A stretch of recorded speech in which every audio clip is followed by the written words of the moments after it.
Vou falar do Flamengo, que segue se preparando com o treinador interino Mário Jorge para enfrentar o Corinthians. Cadê? O Flamengo está aproveitando a semana livre para aperfeiçoar a pontaria. No último jogo, o rubro-negro marcou apenas um gol de pênalti, desperdiçou chances de ampliar no duelo. Além disso, o treino contou com o retorno de Arrascaeta. No início da semana, o uruguaio tinha feito apenas trabalhos de fisioterapia, com bola e circuitos separados do elenco. Mas a volta do camisa 14 retoma a expectativa do time de poder contar com o jogador para a partida contra o Corinthians.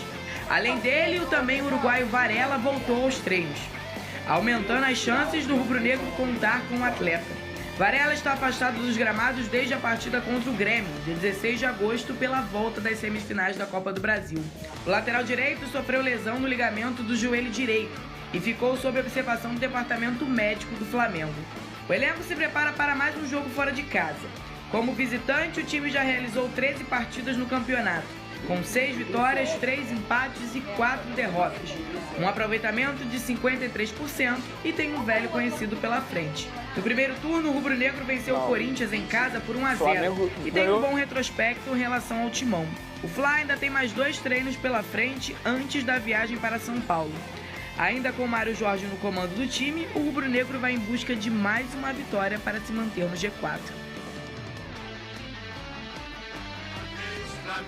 E o Big Boss está lembrando aqui que depois de 2019, depois de tantos anos que eu não sei fazer essa conta, brincadeira, o Flamengo não tem um protagonismo no Rio de Janeiro, né? A gente está falando de um Fluminense na final da Libertadores, né? A gente está falando de um Botafogo que está brigando pelo título brasileiro, o Vasco que, enfim, está conseguindo contornar ali uma questão de rebaixamento e acaba tendo uma emoção na agenda, e o Flamengo com uma agenda sem emoção, né, Vinícius? Eu espero que desse jeito, eu acho o seguinte, a forma como o Fluminense está chegando à final da Libertadores da América é um tapa na cara da diretoria do Flamengo. Por quê? Eu espero que agora eles tenham a humildade de entender que o trabalho que eles estão fazendo é pífio, é ridículo. Porque até o momento parece que não. A gente vê nas entrevistas de alguns jogadores, até mesmo de alguns dirigentes, que parece que não, que está tudo bem no Flamengo. E não está tudo bem no Flamengo. A forma como o Flamengo perdeu os títulos nessa temporada, e eu repito, em relação à expectativa e realidade, na minha opinião, é a pior temporada da história do Flamengo. Se esperava muito e o Flamengo não ganhou nada. Então acho que o Flamengo precisa melhorar muita coisa e pode pegar o Fluminense como exemplo. Por que não? É um exemplo de sucesso no futebol carioca. E de fato hoje o protagonista é o Fluminense. O Flamengo não é o protagonista, embora tenha recursos financeiros, estrutura para ser o protagonista como foi em outros anos e um passado recente. Mas esse ano, 2023, o Flamengo é uma vergonha. O que foi, Big Boy? Você falou?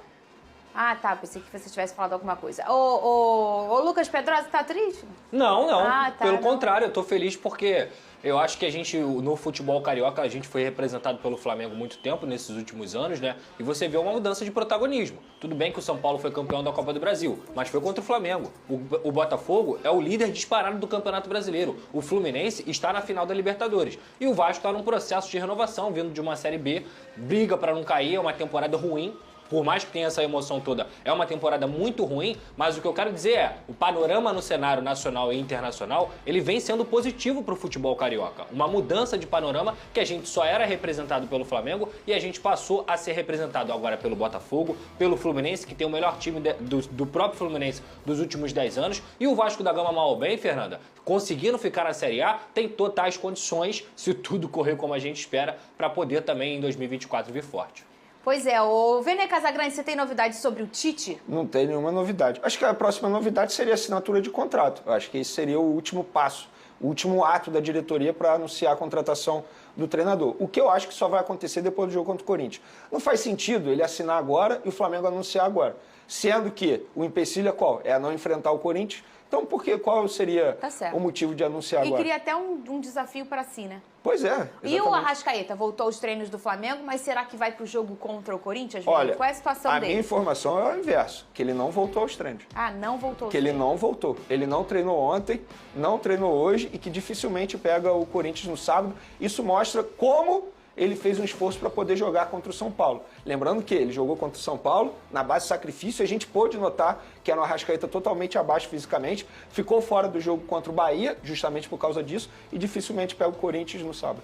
E é um cara que faz muita falta, que, aliás, ele performando no auge, ele deixa uma lacuna bem grande no Flamengo, independentemente de estar acontecendo no Flamengo, de ser um treinador bom ou não, né, Pedrosa? Muitas vezes essa bagunça ela era escondida justamente pelo talento do Arrascaeta. O Arrascaeta conseguia decidir jogos em 2, 3 lances. Eu lembro até um contra o Atlético Mineiro, onde ele decide vir a partida no segundo tempo sozinho. E a bagunça do Flamengo ela era nítida. Foi o dia do soco do Pedro. Então é um jogador indispensável para o Flamengo, mas ao mesmo tempo não adianta ele voltar e ficar com 50%, 60% do Arrascaeta, porque ele não vai conseguir render. Ele precisa se recuperar 100% e é algo que a gente já fala aqui desde o final de 2022. Se ele não se recuperar 100%, o Arrascaeta não consegue jogar. Genialidade ele tem, mas o futebol hoje não é só talento, Fernando. Inclusive, e se arrasta clinicamente há algum tempo, né? Inclusive, assim, eu acho o seguinte, isso precisa ser estudado pelo departamento médico do Flamengo. Não é normal um jogador da idade dele, de 28, 27 anos, sofrer tanto fisicamente como ele vem sofrendo há muito tempo. Estamos falando de um Arrascaeta que sofre fisicamente desde o meio da temporada passada. Mais de um ano. O Dorival Júnior não podia utilizar o Arrascaeta todo jogo. Aí ele foi bem na Copa do Mundo, fisicamente falando, aí voltou pro Flamengo, voltou a cair novamente. Algo precisa ser estudado. Alguém entendeu o que está acontecendo com o Arrascaeta. É dentro do clube? É fora do clube que ele não está fazendo o processo de recuperação da maneira que tem que fazer? Enfim, algo precisa ser feito, porque não é normal o jogador do calibre dele e da idade dele, é um jogador jovem, 27, 28 anos, sofrer tanto fisicamente. É o auge. É o auge. Ô, Vene, e o volante Alan vai fazer outro procedimento durante a recuperação da lesão? É isso? É no tornozelo? Na verdade, não é outro. Vai ser o primeiro procedimento. Porque lembra quando o Flamengo divulgou nas redes sociais que ele teve um problema na planta do pé, enfim? Lembro. E aí eles anunciaram que seria um tratamento conservador. Mas agora eles mudaram e ele vai fazer essa cirurgia aí para poder melhorar esse problema que ele tem, né? E quanto tempo? É temporada Olha, agora, esquece. Né? Esse ano, esquece o Alan, ele só volta ano que vem. É uma pena, né? Um jogador que custou aí 9 milhões de euros ao Flamengo. E é um jogador que o São Paulo brigou para vir e quando veio, o São Paulo pouco utilizou. Em determinado momento botou o Davi Luiz de volante e deixou o Alan no banco de reservas. Isso é inacreditável.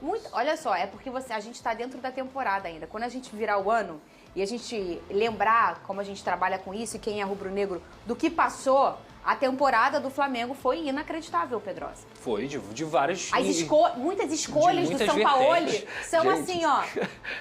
Não, o Vitor Pereira, que muda, a escalação aquele dia pra mim foi emblemático. Sério, a temporada do Flamengo precisa... É pra pegar essa temporada e usar como case. Gente, é verdade, o que a gente fez aqui esse ano faz totalmente ao contrário. A verdade é essa, porque eles erraram em tudo, em tudo. O erro começou ainda no fim do ano passado, né? Que a gente vai voltar nisso quando eles decidem não renovar com o Dorival Júnior. E da forma com que foi, né? E esse é o tipo de coisa que impacta individualmente nos atletas. Se você, coletivamente, você não tem uma união, você não tem um sistema de trabalho, você tem até um sistema de meritocracia, você faz com que esses atletas percam justamente a individualidade deles. E aí eu sempre falo isso. Time organizado, um jogador bom, ele vira um muito bom ou um craque. Time desorganizado faz o jogador bom se tornar um jogador normal ou até ruim. Então aí isso aconteceu com o Flamengo e muitas vezes, quando a gente comenta aqui sobre Pedro, Gabigol, Everton Ribeiro, entre outros jogadores individualmente, pode ser culpa deles também, mas é porque dentro de um sistema eles não vão funcionar, as individualidades não vão aparecer justamente por conta dessa bagunça.